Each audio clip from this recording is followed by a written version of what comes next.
સ્ટેશનની અંદર એક વિશ્વાસઘાત અને ખોટા દસ્તાવેજો બનાવી અને તેને ખરા તરીકે ઉપયોગ કરી અને છેતરપિંડી કરવાનો એક ગુનો દાખલ થયેલો છે, જેની અંદર જે ફરિયાદી છે દિવ્યાબેન વાઇફ ઓફ વિપુલભાઈ વોરા, જે પોતે યુકે ખાતે રહે છે. અને આ ગુનાના જે બંને આરોપી છે એ એમના મોટા ભાઈના દીકરા થાય છે, જે આરોપીના નામ છે કુણાલ વિનોદરાય શાહ અને કેયુર વિનોદરાય શાહ. આ ગુનાની વિગત એવી છે કે આ જે ફરિયાદી બેન છે પોતે યુકે ખાતે રહે છે અને અગાઉ એમનું જે બેંક એકાઉન્ટ હતું એ બોમ્બે ખાતે હતું.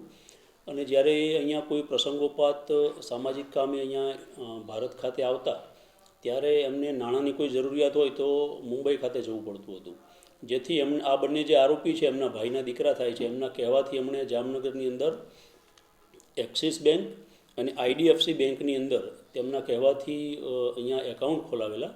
અને આ જે કંઈ બેંકનું સાહિત્ય હોય એ આ ફરિયાદી બેને એમના બંને ભત્રીજાઓને રાખવા માટે આપેલું હતું. આ દરમિયાન ફરિયાદી બેનની જાણ બહાર તેમને એક્સિસ બેંક અને IDFC બેંકના ખાતાઓમાંથી ટુકડે ટુકડે અલગ પૈસા ઉપાડી અને કુલ્લે 5 કરોડ અને 71 લાખ જેટલા રૂપિયા ટ્રાન્સફર કરાવી લીધેલા.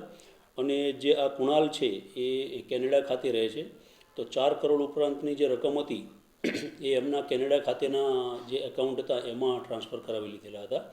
અને જે રિટેલ આઉટવર્ડ રેમિટન્સ ફોર્મ આવે એની અંદર ફરિયાદીની બોગસ સહીઓ કરેલી હતી, જે અનુસંધાને જે આરોપીઓ છે એમના વિરુદ્ધમાં 406, 420, 465, 468, 471, 114 મુજબનો ગુનો દાખલ કરવામાં આવેલો છે. બંને આરોપીઓની ધરપકડ કરવામાં આવેલી છે.